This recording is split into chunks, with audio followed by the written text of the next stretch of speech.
জামাত ইসলামের আমিরকে বলতে চাই, আপনি ডাইরেক্ট বলেন তো দেখি পারলে যে মওদুদি যে আকীদা লালন করে এই আকীদা 100% সঠিক, বুকে পাটা থাকলে বলেন। এটা বলতে পারবে না। এই জন্য আমি জামাতের ভাইদেরকে শ্রদ্ধা করি, আপনাদেরকে সম্মান করি ভাই হিসাবে। আপনারা বুঝেন, জানার চেষ্টা করেন আপনি যে দলটা করতেছেন ওই দলটা কি, বাকি এটা আপনার ব্যক্তিগত ব্যাপার। তবে অনেকে দলিল দিতেছেন যে অনেক বড় আলেম আলী হাসান উসামার মতো ব্যক্তি যদি মওদুদীদের গোলাম হয়ে যাইতে পারে, তাহলে হুজুর তোমরা কয় টাকার মৌলবী হইছো যে তোমরা আলী হাসানের বিরোধিতা করো? আমি বলবো মিয়া, আলী হাসান উসামা বিজ্ঞ আলেম ঠিক, ইবলিসের চেয়ে বড় আলেম তো না, ঠিক না ভাই? ঠিক। এই জন্য সাবধান, কোন ব্যক্তি ইসলামের দলিল নয়, কোন ব্যক্তি ইসলামের কি নয়, সাত ইসলামের দলিল। ঠিক উসামা সাহেব ইসলামের দলিল। দোয়া করি আল্লাহ যেন আমাদের রত্নকে আমাদের বুকে ফিরিয়ে দেন, আল্লাহ যেন আমাদের কোলে ফিরিয়ে দেন। আমার বিশ্বাস ইনশাআল্লাহ উনি একদিন ওনার ভুল বুঝতে পারবেন। তবে এমন দিন যায় যেন ভুল না বুঝে, যেই দিন আজ বুঝলি না বুঝবি কাল, কপাল থাপড়াইবার দিবা গাল, এমন যেন না হয়। আল্লাহ পাক আমার ভাইকে বুঝার তৌফিক দান করেন। তো বলতেছিলাম আবু জাহেলের হেদায়েত হয় নাই, সব জানে এটা শেষ নবী। ফেরাউনও কিন্তু জানতো যে আল্লাহ বলতে একজন আছেন, ঠিক না বে ঠিক? ফেরাউনও জানতো। মুহতারাম হাজিরিন, সব জানে যে এটা শেষ নবী। আবু তালেব জানে শেষ নবী, কিন্তু হেদায়েত কার হাতে? উসামা জানে। উনি আজকের ডিবেটে আমারে কি দুষবেন, আজকের ডিবেট দেখেন মুফতি রেজওয়ান রফিকি সাহেবের সাথে করছে, ওখানে স্বীকার গেছে যে মওদুদি আকীদা ঠিক নয়। জানে, জানার পরে গেল আবু জাহেলের স্বভাব এসে গেছে। এজন্য বলবো তওবা করেন, ফিরে আসেন, আহলে হক উলামায়ে কেরামদের পায়ের জুতা সোজা করেন, তাদের কথা মোতাবেক চলেন। ইনশাআল্লাহ আপনাকে আমরা মাথার তাজ আগের মতো, আগের চেয়ে আরো বেশি ভাবে বানায় রাখবো ইনশাআল্লাহ। কিন্তু সাবধান, গুমরা হয়ে যাবেন না। আপনাদেরকে নিয়ে আমরা স্বপ্ন দেখি, আমাদের তো কোনো এলেম কালাম নাই, ছোট মানুষ, গলা ফাটায় একটু চলি, তা আপনার এলেম নিয়ে আমরা গর্ব করি। একটা সময় ভাবতাম যে কোন ইমাম মাহদির কাফেলা যদি বাংলাদেশ থেকে রওনা হয়, সেই কাফেলার মধ্যে আমাদের উসামা থাকবে, এটা বলে বলে আমরা গর্ব করতাম। কিন্তু এখন আফসোস হচ্ছে, আপনি কিভাবে ওই মওদুদি কুফরি আকীদার ওই পিছনে ছুটলেন? আপনার জন্য দরকার নেই তো ওই রাজনীতি করা, এর চেয়ে মরে যাওয়া ভালো, বাতিল হওয়ার চেয়ে মরে যাওয়া ভালো। আল্লাহ আমাদের বুঝার তৌফিক দান করেন।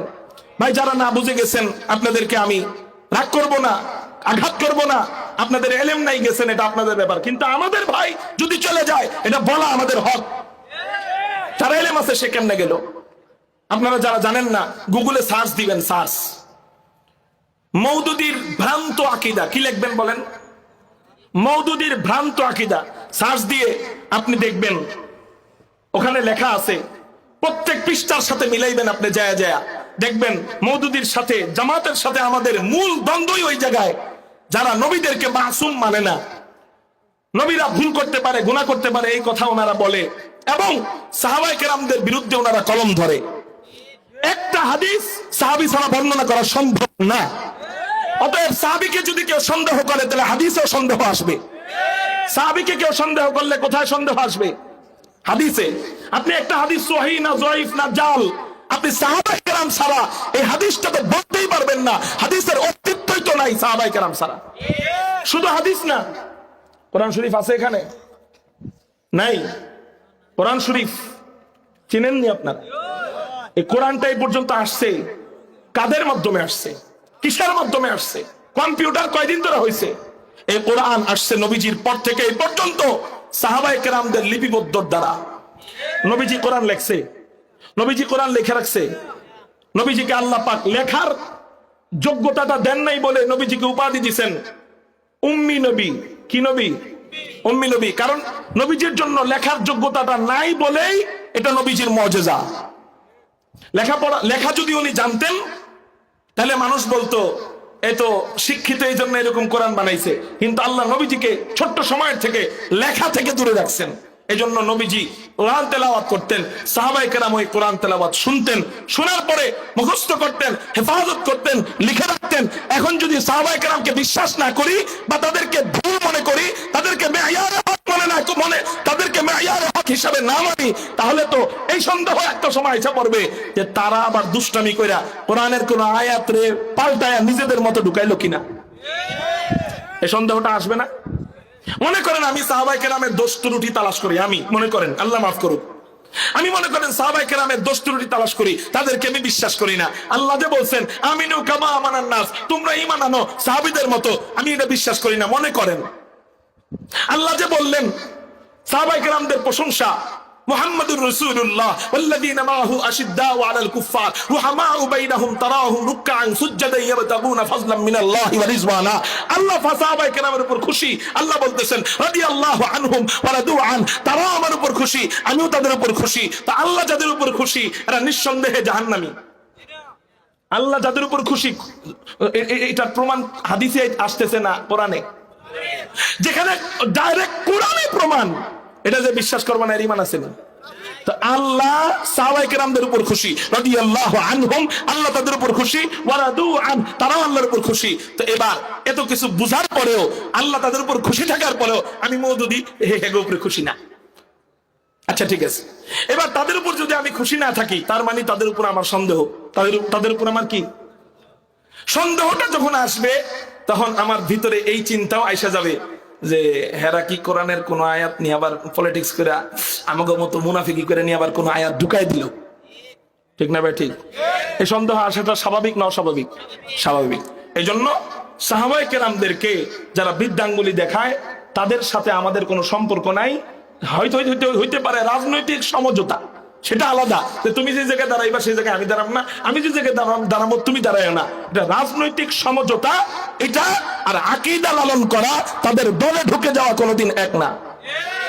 এই জন্য আমি অনুরোধ করব, ভাই আপনি দেখেন, স্টাডি করেন, জানেন তাদের আকীদা সম্পর্কে, জানলে অন্তত জানা থাকলে গর্তে পাড়া দিতে যাবেন না।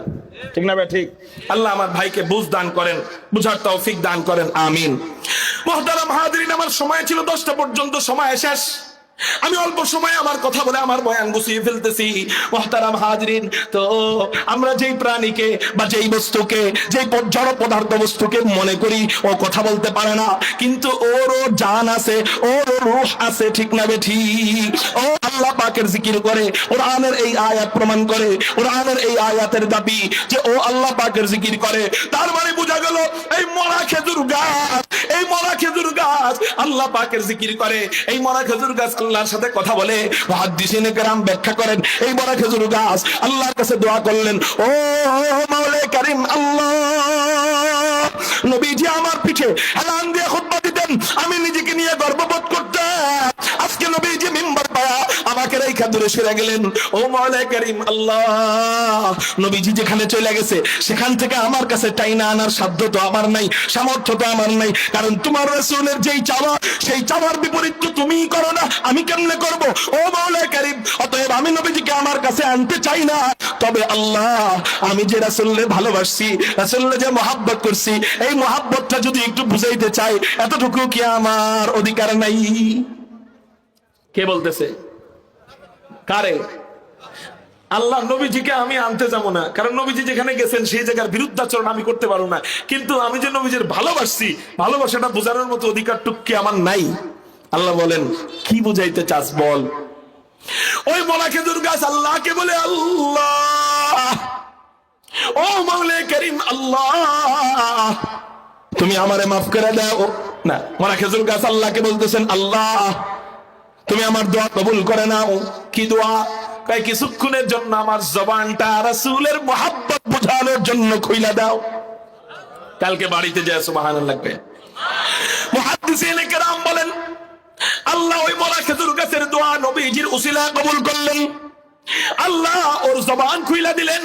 জবান খুলে দেওয়ার পর ও হাউমা করে কান্না আরম্ভ করে দেয়। সাহাবায়ে কেরাম দেখতে পায়, শুনতে পায়, মসজিদে নববীর ভিতরে শিশু বাচ্চার মতো কে যেন কাঁদে, ডানে তাকায়, বামে তাকায়, কোনো কান্নার ব্যক্তি খুঁজে পায় না। নবীজি বাম দিকে তাকায় বুঝে ফেলেন মরা খেজুর গাছ নবীজির বিরহ যন্ত্রণায় কাঁদতেছে।